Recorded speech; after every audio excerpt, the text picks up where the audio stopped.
Iran की परमाणु ऊर्जा एजेंसी के बाद ईरान के विदेश मंत्री अब्बास अगाची ने भी ऐलान कर दिया। इसी ऐलान के साथ महायुद्ध नॉन स्टॉप ब्रेकिंग आपके सामने, जहां ईरान का परमाणु कार्यक्रम बिना किसी रुकावट के फिर शुरू होगा। ये बहुत बड़ी खबर है। हम यूरेनियम संवर्धन पर काम फिर शुरू करने के लिए तैयार हैं। हमारा कार्यक्रम नहीं रुकेगा, ये दावा ईरान का है। यानी कि जिस वजह से इजराइल ईरान की ये महाजंग शुरू हुई, वहीं पर यह मामला दोबारा से जाता हुआ नजर आ रहा है। यानी कि जल्द ईरान का न्यूक्लियर प्रोग्राम जो है वो शुरू होगा। उधर सीज फायर की घोषणा के बाद इजराइल ने फिर एक बार ईरान की राजधानी तेहरान पर जोरदार हमला किया।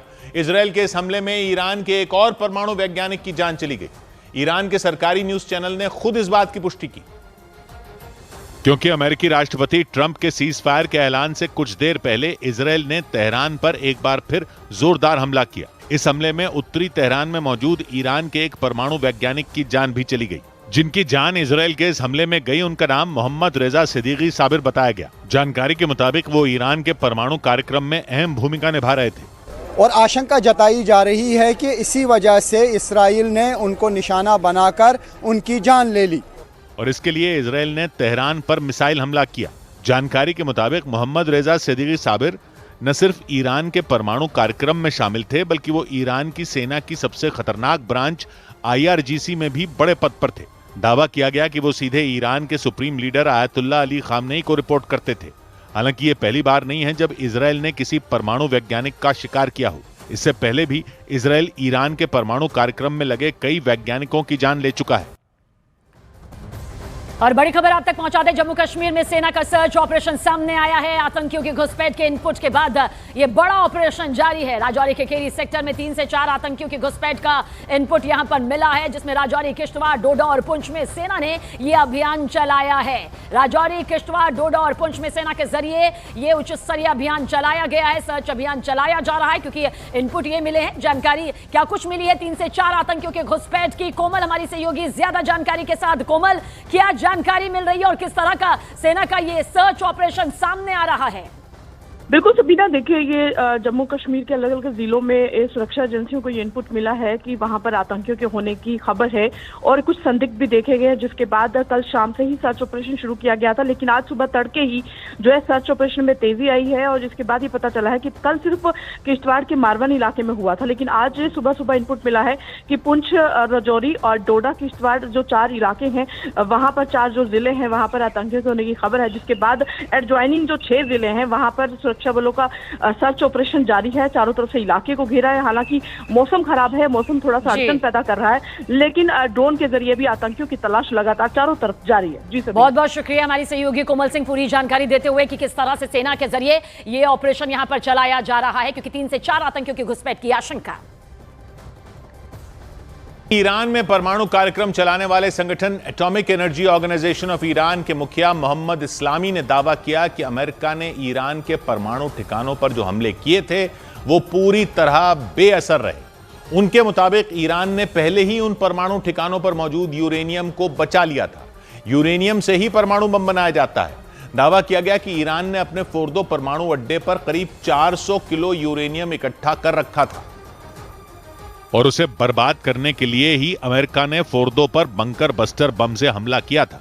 लेकिन ईरान में परमाणु कार्यक्रम चलाने वाले संगठन atomic energy organization of Iran के मुखिया मोहम्मद इस्लामी ने दावा किया कि अमेरिका का यह हमला पूरी तरह नाकाम साबित हुआ।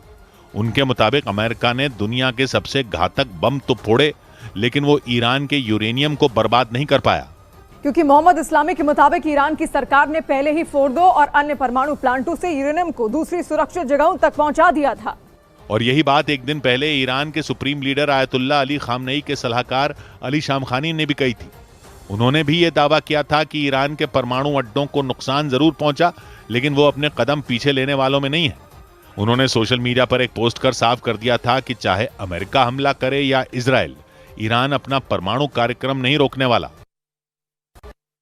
और अब तो अमेरिका ने भी यह मान लिया कि उसे इस बात की बिल्कुल खबर नहीं कि ईरान ने अपना यूरेनियम कहां छिपाया। अमेरिका के उपराष्ट्रपति JD वैंस ने वहां के न्यूज चैनल ABC न्यूज को एक इंटरव्यू दिया। इस दौरान जब उनसे फोर्दो पर किए गए हमले के बारे में पूछा गया तो वो गोलमोल जवाब देते नजर आए।